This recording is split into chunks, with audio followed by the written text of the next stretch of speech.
সবাইকে আবার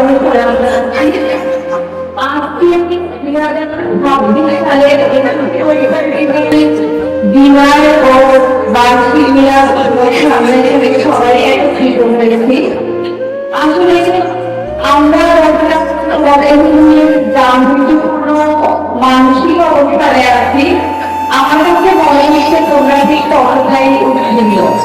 আমরা তোমাদেরকে হারানোর বেদনায় যতটা কাঁদো, তোমরা আমাদেরকে ছেড়ে দেওয়ার অনুরোধ ততটা দিয়েছে। এরকম এখানকার আসলে আমরা বুঝতে পারছি আজকে কারো কোনো কথা দিব না। আমি যদি দীর্ঘ দিব না, সবসময় আমি চেষ্টা করি তোমাদের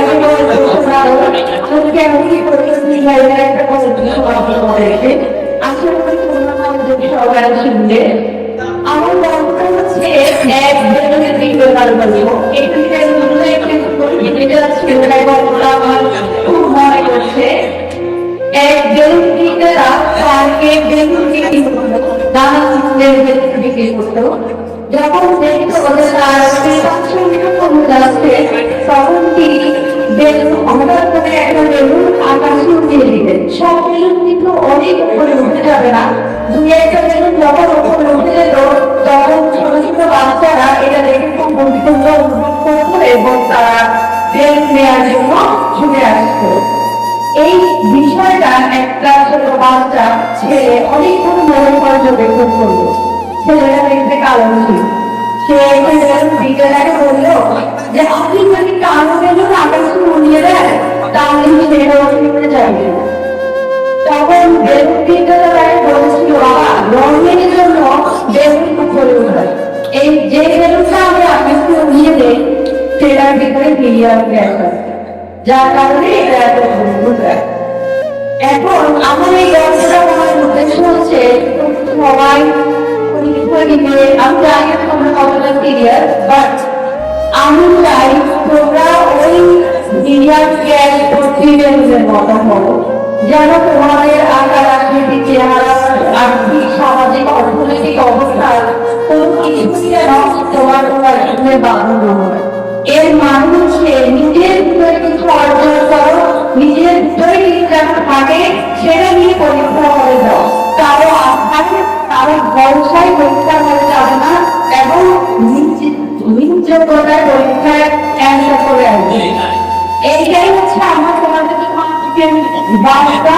এবং আরেকটা কথা বলবো, অনেকের চারপাশে আমরা ক্লাসেও বলেছি যে পরীক্ষা অনেক করা হবে, আমরা চেষ্টা করছি তোমাদেরকে একটু ভয় দেখানোর জন্য যারা তোমরা সিরিয়াস হবে, প্যানিক হবে, সিরিয়াস হবে, কনফিডেন্ট থাকবে।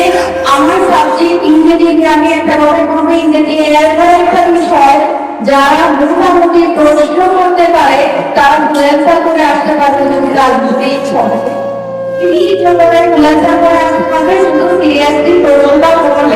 এখন আমরা প্রত্যেকটা টপিক তোমাদেরকে বলে দিচ্ছি, যদি তোমরা এক বছর এই প্যাটার্নটা পেয়েছ কিন্তু আমরা আগের চর্চা করেছে, এটাই তোমাদেরকে আমরা করার থাকবে। অ্যান্সার ছেড়ে হচ্ছে সর্বশেষ একটা কথা বলবো, অনেকেই চায় পড়াশোনা করে তুমি কোটি খুঁজে পারবে, অনেক টাকা পয়সা বাড়ি খুঁজে পারবে, রাজনীতি করে রাজনীতি করতে পারবে, কিন্তু ভালো মানুষ হওয়া এত সহজ কথা না। তাই সবাইকে বলবো ভালো মানুষ হও, ভালো মনের মানুষ হওয়ার জন্য যা যা করা দরকার সেইভাবে পরিচালিত করা। আমরা অনেক সময় কথা দিয়েছি, তোমাদেরকে চেষ্টা করেছি তারপরে জীবনে যতটুকু আমরা দিয়েছি সব ভুলে যাবে, আমাদের জন্য কেন আমরা সুস্থ থেকে পরবর্তী প্রজন্মকে ভালোভাবে চাকরি করতে পারি। সবাইকে ধন্যবাদ।